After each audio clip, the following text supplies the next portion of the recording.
Hello friends, आज हम discuss करेंगे व्रत रखने से क्या होता है, क्या फ़ायदा होता है और कौन सा व्रत रखना चाहिए और किससे क्या फ़ायदा होगा। तो इस पर हम चर्चा करते हैं। तो पहली बात तो ये है कि व्रत करने से अरबपति बनोगे? नहीं। शादी होगी? नहीं। बच्चे होंगे? नहीं। और फिर क्या होगा फिर? और क्या मैंने व्रत रखे? हाँ रखे। उससे क्या हुआ? तो ये मैं आपको सब बताता हूँ धीरे धीरे। तो सबसे पहली बात तो ये है कि व्रत का मतलब होता है संकल्प लेना। तो वो आप कोई भी ले सकते हो, कैसा भी संकल्प ले सकते हो।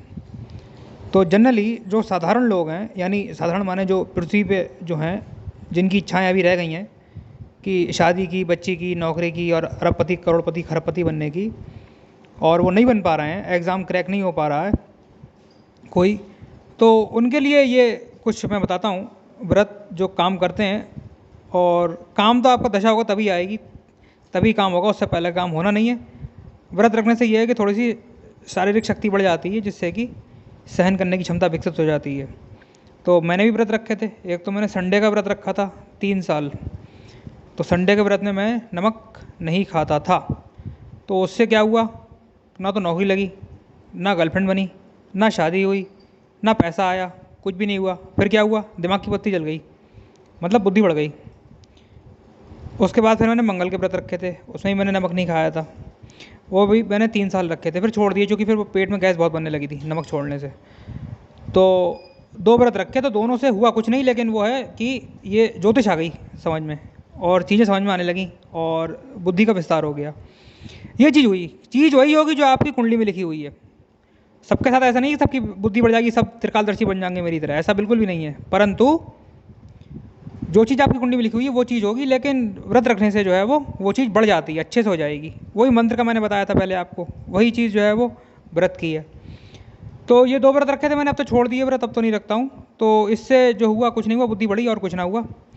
और एक दूसरा व्रत और होता है, एक तो आप ये रख सकते हो, नमक मत छोड़ने वाला व्रत मत रखना, क्योंकि वो सबके बस की नहीं है छोड़ना, और आपसे ना हो पाएगा, ये बहुत कठिन होता है।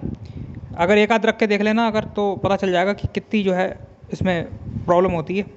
खाना पेट के अंदर नहीं जाता है मगर नमक का, क्योंकि हमारी हैबिट पड़ी होती है ना नमक का खाना खाने की। खैर चलो, ये मत रखो। दूसरा बताता हूँ, उसको रखो, काम चलेगा, उससे काम बनेगा, और किसी को बता भी सकते हो। अपनी कोई प्रिय एक वस्तु छोड़ दो खाने की, चॉकलेट छोड़ दो, दारू छोड़ दो, कॉफ़ी छोड़ दो, मिठाई छोड़ दो, और शादी की पार्टी में जो है वो उल जलूल जो खाना खाते हो वो खाना छोड़ दो, कुछ भी छोड़ दो। और तब तक छोड़ दो जब तक आपका काम सिद्ध ना हो जाए। ये व्रत भी मैंने किया। अब मैंने क्या करा, मुझे सबसे प्रिय था चावल, जो खिचड़ी होती है इंडियन कल्चर में जो बनती है, तो वो मैंने छोड़ दी। 4 साल हो गए मुझे चावल छोड़े हुए, चावल नहीं खाया मैंने। उससे क्या हुआ? नौकरी लगी? नहीं। पैसा आया? नहीं। शादी हुई? नहीं। फिर क्या हुआ? मैंने वही बोला ना, होगा वही जो कुंडली में लिखा है। बुद्धि बढ़ गई, ज्योतिष समझ में आ गई, त्रिकालदर्शी बन गए, कैलकुलेशन करना सीख गए, ये हुआ। अब चीज़ें छोड़ने से होता क्या है? चीज़ें छोड़ने से दिमाग बढ़ता है, ये बात तो बिल्कुल ठीक है। तो ब्रेन की तो गारंटी है, ब्रेन बढ़ेगा। तो इस तरीके से हमने यहाँ पर डिस्कस किया कि कैसे हम जो है वो व्रत से फ़ायदा उठा सकते हैं।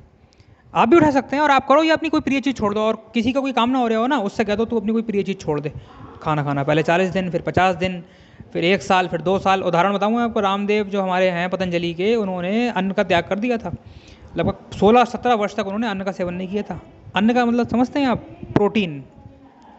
ठीक है, तो प्रोटीन जो है वो नहीं उन्होंने सेवन किया, यानी अन्न का त्याग कर दिया। फिर बाद में वो लेने लगे। तो ऐसे व्रत रखे जाते हैं, आप भी करो, मज़ा आएगा, रख के देखो। Thank you.